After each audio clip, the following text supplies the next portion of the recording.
Hi friends, thanks so much for tuning in to my channel. Jumping right into the video here, I am going to be making a three-tiered cake tray mold. And so something I haven't talked about before in my videos is I always clean my molds before I get started. I just spray a little bit of 99% alcohol on them and then wipe them out with a paper towel. This is just to get any dust and anything that's settled on my molds to get them out. I have my molds resting on a piece of cardboard, and that's just because I like to work on more than one project at a time. And so this just helps me be able to move my project after I'm done with it, because I am team small space. So I live in a one-bedroom apartment. I don't have a lot of space to create, and so I just make sure that I'm covering my space appropriately and then being able to move the project so I can do other projects on my working space. So now I'm just showing you guys all the materials that I'm using for this project. This was inspired actually by the mold. So this mold came from Amazon. The resin that I'm using is Be Resin. It's equal parts, part A, part B. I always mix my resin in a measuring cup that you see me pouring right now. Then I separate it into smaller cups just so that I can control the pour better, and also so that I know what colors that I'm using. I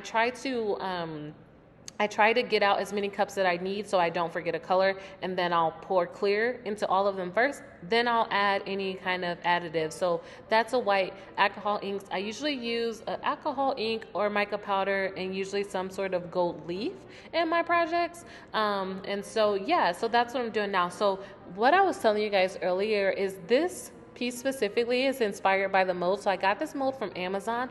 On one of the pictures, they had a picture of this actual color palette, and I was like, oh my god, that's so beautiful. I'm gonna try my hand at it because I'm forever trying to recreate something. So nonetheless, that's what I'm trying to do. This is inspired by just the mold that I got from Amazon and a picture that I saw attached to the mold. It's just gonna be black, white, and the middle is supposed to be like this green little valley with gold leaf flowing through it. I think mine came out beautiful. It didn't come out quite as expected, but nonetheless, I still think that it came out absolutely beautiful. Okay, so now what I'm doing is I'm just mixing my colors in. So like I said, I like to get my colors out first, get the clear out, put the colors that I'm going to use, and then go ahead and add my additives. I try to make all of my pieces look the same. So this is going to be 3 tiers. So I wanted it to look relatively similar. And so that's why I'm pouring, like when I poured the black, I poured it in all 3 at the exact same time. So I'll try to do that throughout the entire video. If I pour something in one place, I try to pour it in another place. This is a tip that I often give, but I don't often take. So here's a tip for you guys. Whenever you're pouring, especially colors like white, like more opaque colors like this, pour more than what you think you'll need. The reason I say that is that I didn't pour enough. I usually don't. And then I try to mix up another white, and it's never the same color. So then I end up with 2 different whites in the project, and you can tell that it's 2 different whites, and I don't want people to know that it's 2 different whites, right?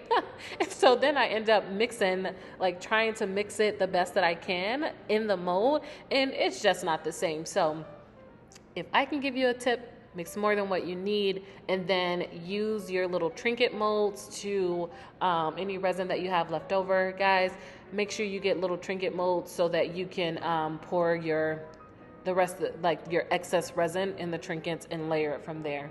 Yeah, so now I have my colors down, but I realized that I overdid it on the black, or maybe I just waited too long. Probably a combination of both. I really wanted the green to run straight through. The molds that I have, if you can tell, in the middle of each mold is like a little bump or a little tab. That lets you know the exact center of each of these molds, of each of the cake trays, but it also symbolizes where the hardware piece will be. So I am trying to make sure that I'm getting, I wouldn't say a straight line, but I'm trying to make sure that this green gold leaf piece that I want, part of the piece that I want, I'm trying to make sure that that's in the center of this project. So that's what I'm doing now. So you guys, this is pretty much all I did for this project. If you, I'll leave a description box of everything that I use. I really appreciate it if you guys like, share, subscribe. I do have a demolding video where I also show you how to put the hardware on this project. So I hope you guys enjoyed it. I do have a finished picture for you guys as well. So definitely stay tuned and let me know if you have any questions in the comments. Thanks so much for joining me, guys. Until next time.